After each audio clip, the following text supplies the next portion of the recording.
Good afternoon. This is Cara Romano here after the conclusion of the first day of sessions at the Consumer Goods Growth and Innovation Forum.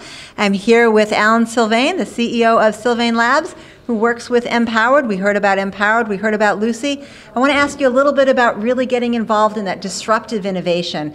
What makes disruptive innovation so difficult to really to get at and to execute, but why is it important that we have that kind of innovation? What a good question. Well, first of all, thanks for having me here. This is an amazing event. I've really met some really interesting people, and I look forward to coming back. Great.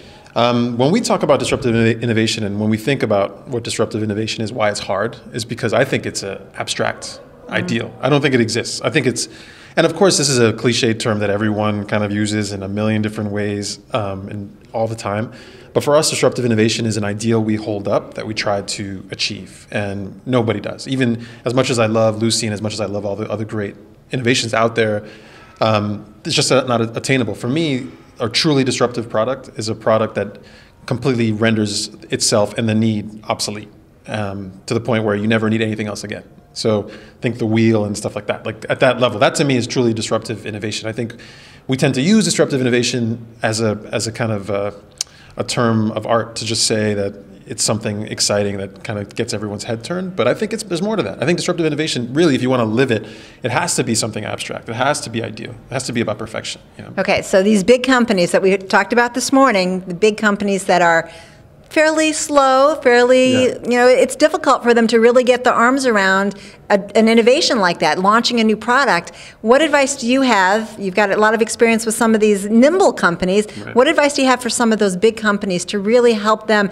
get that iron in the fire and get started with disruptive innovation? Sure, no, what a great question. So I have a consulting company, Sylvain Labs, and we work with a lot of big companies. We work with Google and Anheuser-Busch and Pepsi and a lot of big companies. And I make the joke oftentimes that they outsource their entrepreneurialism to us, and they look for outsiders to come in with that same kind of hunger, curiosity, and ambition that you might find in a small, nimble company, an entrepreneurial company. And so, the easy answer to your question is hire a company like mine. But I think there's a more sophisticated answer that's really about kind of rendering a big organism in a way that allows it to be more independent and nimble, to use your words, entrepreneurial. I think it's possible. And we have to give some of those big companies credits because there are a lot of people within that are, quote unquote, entrepreneurs or whatever the term is, that really that are trying to, turn a ship. And that's why we see some of the things we see. I think in these big companies, I think companies like Coke, and I saw Campbell Soup here, and I think Campbell Soup is doing an amazing job. And there are a lot of other big companies that I would argue are equally as innovative as the coolest startup, digital startup, whatever you want to call it. I mean, it's actually harder to do disruptive innovation if you have a legacy to build on. It's easier if you come out of nowhere and see the category and kind of position yourself in the right way. But if you are a huge company, if you're a part of a huge company, is it even possible? Because you're talking about disrupting your own status quo and kind of the legacy of your industry.